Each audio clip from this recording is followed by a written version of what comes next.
इस वक्त की बड़ी खबर, सुकमा में पुलिस नक्सलियों के बीच फायरिंग हुई है। बड़ी खबर आपको बता रहे हैं, इस वक्त की सुकमा में पुलिस नक्सलियों के बीच मुठभेड़ हुई है। सर्चिंग पर निकली थी जवानों की टुकड़ी और इस दौरान फायरिंग की खबर है। मुठभेड़ यहां पर हुई है। सुकमा में पुलिस नक्सलियों के बीच मुठभेड़ हुई। सर्चिंग पर निकली थी जवानों की टुकड़ी और इसी दौरान फायरिंग हुई। डीआरजी के 2 जवान घायल हुए हैं। इस वक्त की बड़ी खबर आपको बता रहे हैं, घायल जवानों का जिला अस्पताल में इलाज चल रहा है। सुकमा में पुलिस नक्सलियों के बीच मुठभेड़ हुई, फायरिंग हुई। 2 जवान घायल हुए हैं जिनका इलाज चल रहा है। सुकमा में पुलिस नक्सलियों के बीच ये मुठभेड़ की खबर है। तो सर्चिंग पर निकली थी जवानों की टुकड़ी और उन पर फायरिंग हुई। डीआरजी के 2 जवान बताए जा रहे हैं जो घायल हुए हैं। तो घायल जवानों का जिला अस्पताल में इलाज जारी है।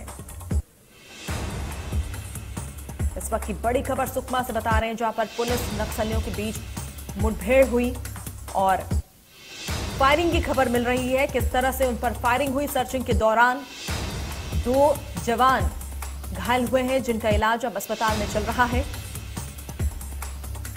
तस्वीरें हम दिखा रहे हैं आपको, किस तरह से ये जवान घायल हुए हैं। सर्चिंग के दौरान इन पर फायरिंग हुई। सुकमा से बड़ी खबर, जहां पर पुलिस और नक्सली के बीच ये मुठभेड़ हुई है। तो फिलहाल दोनों जवानों को अस्पताल में भर्ती किया गया है इलाज के लिए। और इस खबर पर ज्यादा जानकारी के लिए सीधे रुख करेंगे अपने संवाददाता शंकर का। शंकर, मुठभेड़ यहां पर हुई है। बताया जा रहा है कि यहां पर जो जवान थे, पुलिस थे, वो सर्चिंग के लिए निकली थी और इसी दौरान उन पर फायरिंग हुई।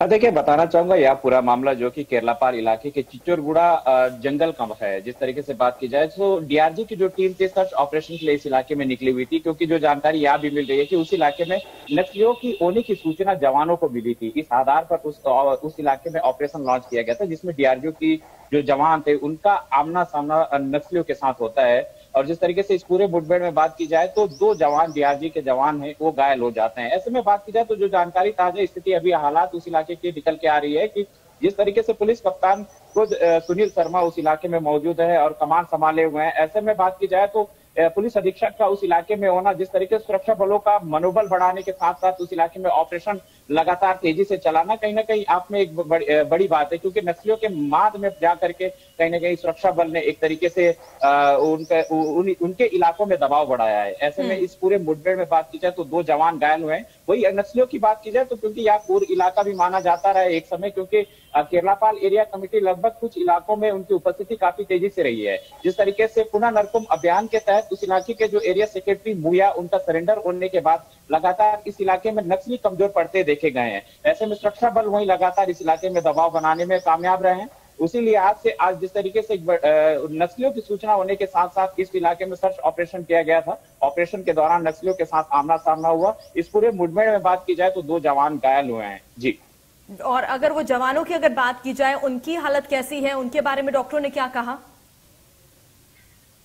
अब बात की जाए तो लगातार जिला अस्पताल में जैसे ही जो जवान हैं जो घायल हुए थे उन्हें बेहतर उपचार के लिए लगातार बात की जाए तो जिला अस्पताल में उन्हें उपचार किया गया। प्राथमिक उपचार देने के साथ साथ अभी जो जानकारी यहाँ भी निकल के आ रही है उन जवानों को रेफर किया जा रहा है। ऐसे में उनकी स्थिति सामान्य है। बुलेट इंजरी है, दोनों डीआरजी जवान को बुलेट लगी हुई है। ऐसे में बात की जाए तो कहीं ना कहीं सुरक्षा के लिहाज से इस इलाके में लगातार सुरक्षा बलों का जो दबिश है नक्सलियों के माद में रहा है। और लगातार जो कि सुरक्षा बल के जो पुलिस कप्तान है लगातार खुद मौके पर तैनात होकर के पूरी कमान संभाले हुए हैं। कहीं ना कहीं सुरक्षा के लिहाज से एक बड़ी खबर है, क्योंकि लगातार सुरक्षा बलों का जो कि बात की जाए तो इन इलाकों में लगातार दबाव होना, वहीं पर माओवादियों का TCOC सप्ताह जो कि उनका चालू हो चुका है। क्योंकि अमूमन हमने देखा है कि नक्सली बड़ी घटनाओं को इसी पतझड़ के मौसम में हमेशा से घटनाओं को अंजाम देते आए हुए हैं। ऐसे में कहीं ना कहीं सुरक्षा बल के लिहाज से भी देखा जाए तो चुनौती होती है और लगातार सुरक्षा बल इस पर कामयाब होते नजर आ रहे हैं। वहीं पर उनके माद में जाकर के सुरक्षा बल जो कि लगातार दबिश दे रहे हैं और वहीं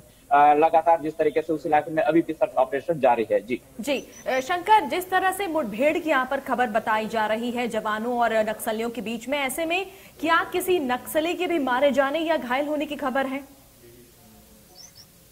देखिए, जाहिर सी बात है, लगातार अगर उनके मांद में जाकर के नक्सलियों के साथ आमना सामना हो जाता है तो दोनों ओर से गोलियां चलती है। ऐसे में बात की जाए तो अभी तक नक्सलियों की किसी तरह की घायल या मारे जाने की खबर हालांकि निकल के आ नहीं पाई है, क्योंकि हमेशा से होता क्या है कि जब भी नक्सली अगर इस तरीके की वारदात को अंजाम देते हैं या कोई घायल हो जाता है या जो मृत नक्सली होता है, उनके शव हमेशा से ले जाने में कामयाब रहे हैं नक्सली, क्योंकि हमेशा भी कभी नहीं चाहते कि उनके साथी जो है सुरक्षा बलों के हाथ में लगे। तो इस लिहाज से बहुत ही कम ही ऐसे मामलों में नक्सलियों के शव बरामद होते हैं, लेकिन लगातार हमने देखा कि इससे पहले भी लगातार सुरक्षा बल कोशिश करते आए हुए हैं कि अगर नक्सलियों को नुकसान हुआ है तो अगर नक्सली मारे गए तो उनके शव बरामद करने की पूरी तरीके से यहाँ पर सुरक्षा बल कोशिश करते आए हुए हैं और लगातार अभी भी सर्च ऑपरेशन उस इलाके में जारी है। मैं फिर से बताना चाहूंगा कि पुलिस कप्तान खुद उस इलाके में कमान संभाले हुए हैं, मौके से ग्राउंड पर मौजूद हैं। ऐसे में उस इलाके में अभी भी सर्च ऑपरेशन जारी है। हो सकता है कि कुछ ही समय या आने वाले